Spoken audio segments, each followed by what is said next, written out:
Hey, Tipo here. Ready for some fun English? Let's go. Welcome back to Podcast and Chill. I'm Leo, your favorite host. Well, I hope I'm your favorite. And joining me, as always, is Gwen. Hi, everyone. I'm not here for jokes, unlike Leo. Oh, come on, Gwen. We need balance here, you know? I handle the jokes, you bring the facts.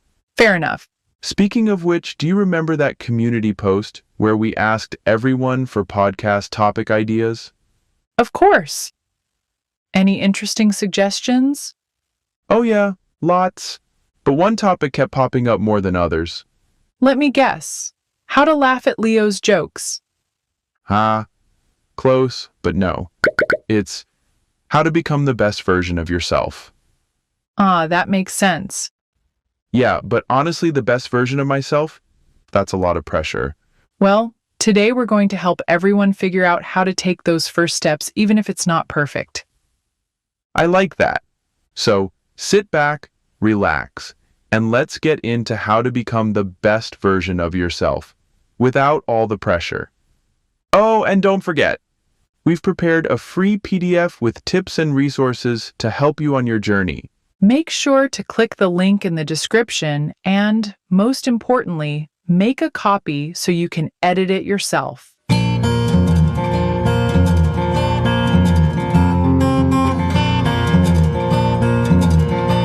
All right, Gwen. Today we're talking about a big topic, how to become the best version of yourself. Yeah, and that's something people often talk about, but it's not as easy as it sounds, right? No, it's not.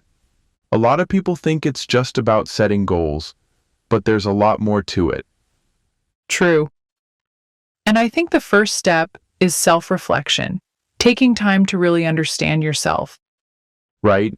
It's important to ask yourself questions like, am I living in a way that makes me happy? Exactly. Or, what's stopping me from growing?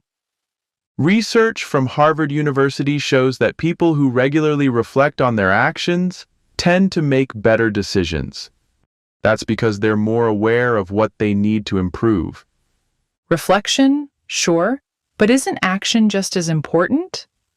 People can get stuck in reflection and not actually move forward. That's fair. But without understanding what's holding you back, how do you even know what actions to take? True. But I think people often use reflection as an excuse to delay. You've got to strike a balance. Fair point. That's where setting goals comes in, right? Yes, but goals need to be realistic. Too many people set goals that are way too big. I don't know, Gwen. Big goals can be motivating if you have the right mindset. I get that. But what happens when they don't reach that big goal right away? That's when people give up. Yeah, right. That's why I always say, break it down into smaller steps. Agreed. Research shows that small wins help build momentum. And from there, setting personal goals becomes easier because you know what you want to change. Yeah, but let's talk about how to set those goals, A lot of people make goals that are too big or unrealistic. right? Like saying, I want to be a millionaire by next year. That's not going to happen unless you win the lottery. Exactly. Instead, it's better to break big goals into smaller steps. For example, if your goal is to be healthier, start with something simple, like drinking more water each day. Right. Research shows that small habits, like walking 10 minutes a day, can lead to long-term change. That's why building healthy habits is key. Exactly. But I know some people struggle with self-doubt. Yeah, that can hold people back. They don't think they're good enough to make changes. Fear plays a big role in that. I agree. The University of California did a study showing that fear of failure often stops people from reaching their goals. So, how do you push past that? Well, one thing is to accept that mistakes are part of the process. No one becomes their best self without failing a few times. So, start small. Don't focus on being perfect. Focus on making progress. I agree. Progress matters more than perfection. It's like building a muscle. The more you practice, the stronger you get. All right, Gwen, I think it's time to go over some key vocabulary from today's discussion. Good idea. Let's help our listeners really understand these words. First up, we have the word reflection. Reflection means thinking deeply about something, especially about your actions and how you can improve. For example, you can reflect on your day before going to bed. Right, Leo. What's next? Next, we have goals. A goal is something you want to achieve, like learning English or getting fit. For example, my goal is to run a race next month. Great example, Gwen. The next word is habits. A habit is something you do regularly, like brushing your teeth or going for a walk. Yeah, building healthy habits can make a big difference in your life. Exactly.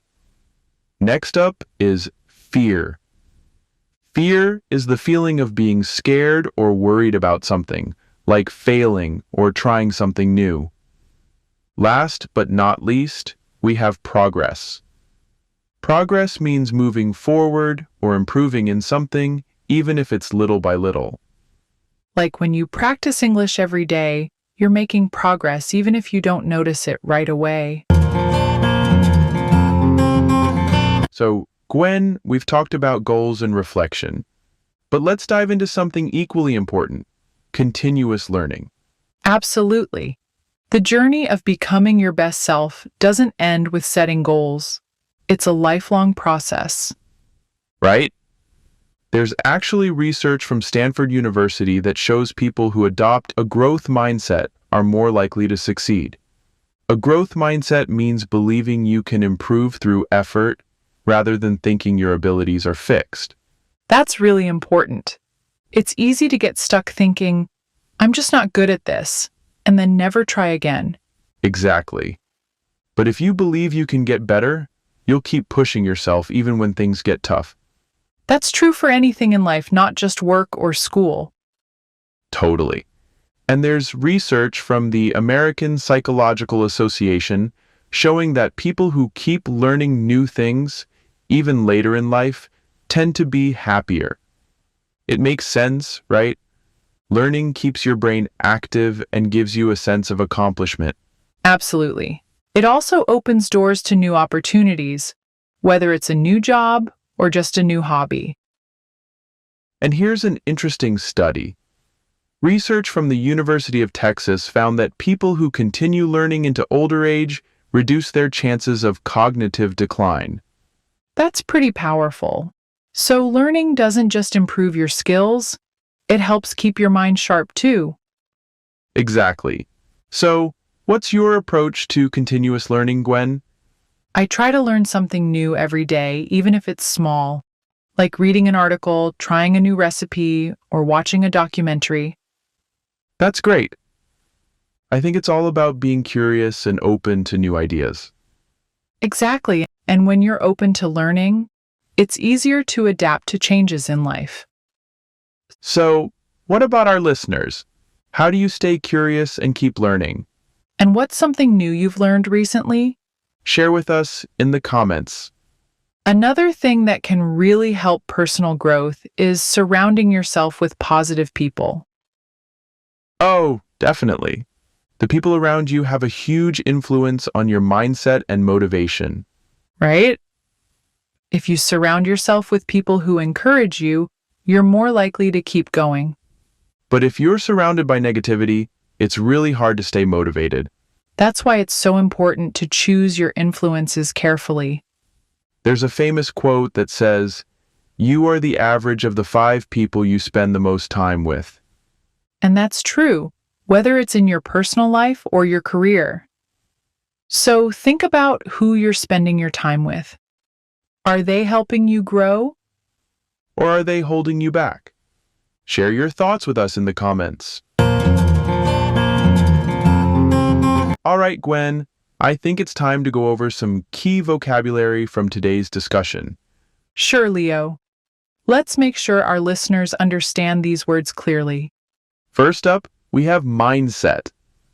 A mindset is how you think about things, like how you think about learning or growing.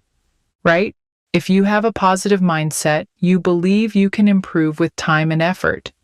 Exactly. Now, the next word is learn. To learn means to get new knowledge or skills. For example, you can learn new things by reading, watching videos, or practicing. That's right. The next word is help. Help means to make something easier for someone. Like when your friend helps you understand something new. Exactly. And now we have grow. To grow means to become better or bigger over time. You grow by learning new things and practicing them regularly. Right? And finally, we have change. Change means to make something different. For example, you can change your daily habits to improve your life. Exactly. Now, let's ask our listeners a few questions. Sure. First question. What's one new thing you've learned recently? Let me think about that. I recently learned how to make pizza at home. It's really fun, and now I don't have to order pizza all the time. That's awesome. Now for the second question. What's one change you can make to improve your daily routine? I think I could spend less time on my phone and more time reading. That's a great idea. We'd love to hear from our listeners too. What's something new you've learned, and how will you make a positive change? Share your answers in the comments below. Well, Gwen, I think we've had a great talk today. Yes, Leo. We talked about many important things like learning and making small changes. Right? And I hope our listeners feel ready to become their best selves. Me too. Remember, little changes can lead to big results over time. Exactly. Before we go, don't forget to check out the free PDF in the description below. Yes, you can make a copy of it and write your own goals and ideas. It's a helpful tool to keep you moving forward. And let us know how you're using it in the comments below. That's right. We'll see you next time on Podcast and Chill. Thanks for joining us today. Take care and see you next time.